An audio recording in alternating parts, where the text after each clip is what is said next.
Hey guys, let's talk about God's Not Dead 5. In God We Trust.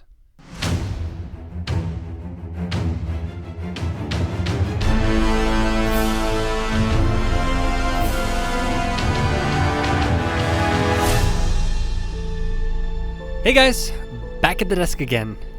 This one is a real treat because I was in this movie. Yes, the first big theatrical release movie that I was ever in. One of the God's Not Dead movies. Okay. Before we jump into this, I just want to say, you guys can have all your opinions about the God's Not Dead films. I don't give a flip, okay? I know they've had some rough curves here and there. The first one was great. The next two, they were eh. The fourth one, I did not like at all. But this one, I actually got to watch the final product. I went to the theater and watched it with my mom and dad. They picked up the slack. I'll just say that. They picked up the slack. They focused on story. The characters were moving. This was a pretty good movie. And guys, even if that's not good enough, even if you've seen the movie and you still hate it, I don't care. Your opinions, but I really like this movie. Despite all that, you cannot deny how great their on-set integrity is. Coming from someone who was on their set for a total of 5 days, I believe. Let me go through the process real quick. So the first time I was called on, I was through background casting. I was supposed to play someone who's part of a young couple. I was on set most of the afternoon. Then they told us, the person I was going to be in the scene with, that our scene got cut and we weren't going to be in the movie. But we could reach out to the background casting company, the person who was doing it, and see if we can get booked on another day, which, because we haven't been pictured yet, so we can come back. And I ended up coming back. For 2 days as one of the background people. I think you guys can point out the scenes I was in. Excuse me. I really wanted to be a PI on this set, but it didn't work out at first. There's no way they could have taken on extra crew. But many months down the line, I thought it was just a closed door. That was cool. 2 days on set. I got to, be on camera. But no, they did reshoots. Back in April, I got to go back on set again. And I got to be in that debate scene at the end, which was really cool. And the next day, totally a God thing, I ended up actually being a set PA for 1 day. And it was amazing. I got to work with some amazing people.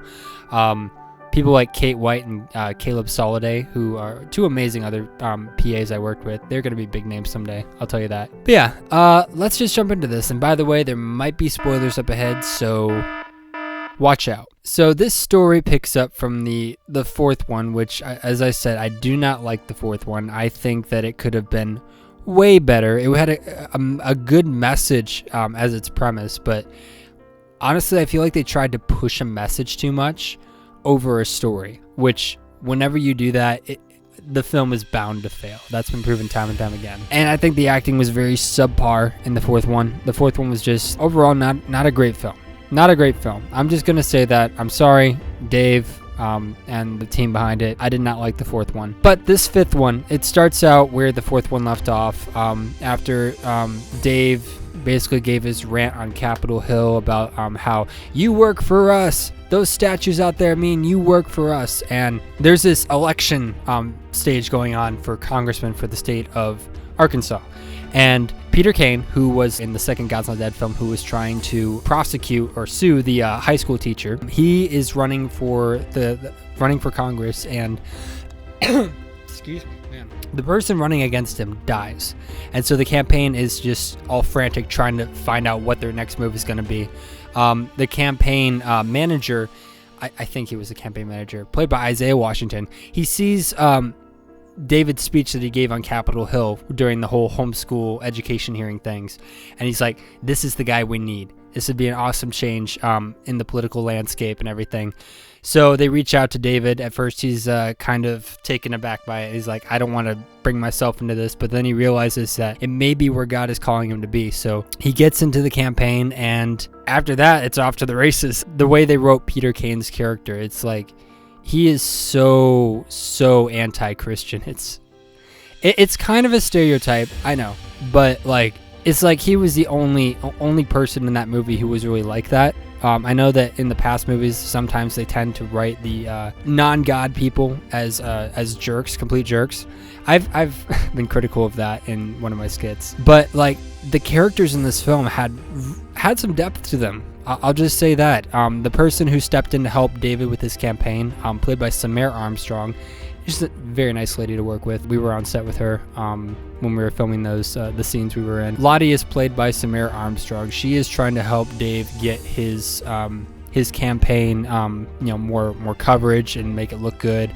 Just trying to do her job. And all the meanwhile, she actually has a different intention as to why she's running his campaign. It's a really cool twist in the story too.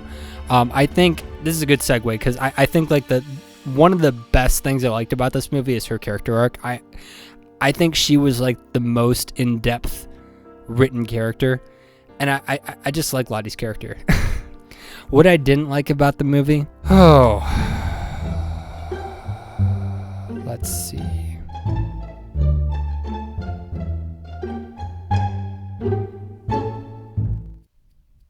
Nothing that comes to mind right now. I think this movie really tackled an important subject, one that would get a lot of criticism because movies should not be political. I'll just say that. But this one, it had a very good message and drive and meaning to it. It wasn't just about being political. It was an encouragement for Christians to vote and to get out and support people who are trying to make decisions that would better their future, protect their rights. It's voting for people who will shape the country in the way that we want it to be. It's encouraging Christians to stand up and to get involved with the way that things are being run. And I think that's such an important thing for us to remember to do. We can't be afraid of just like offending someone or because like we're being political, or we shouldn't get involved with that because Christ should not be political. It's like, okay, agreed, he shouldn't be. But we shouldn't be sitting on the sidelines, allowing people who don't necessarily fall in line with, the Christ-like lifestyle try and push us away from that. And when we sit silent and do nothing, when good men do nothing, when good men sit back and don't do anything, it allows space for evil men to take over and make life harder, basically. I can't remember how the old saying goes, but we need to be involved. We can't just sit back and let bad things happen when we know we could have made a difference. I think John Cooper said it very well in his podcast a couple months ago. It's like, would you want to be the one to tell your kids that you had the chance to make a difference and you decided not to? It's very important to get out and vote. You're not just, picking a political side. No, you are voting for your voice to be heard. You're voting for the way and shape that you want our country to be. A year, 5 year, 10 years, 20 years down the line.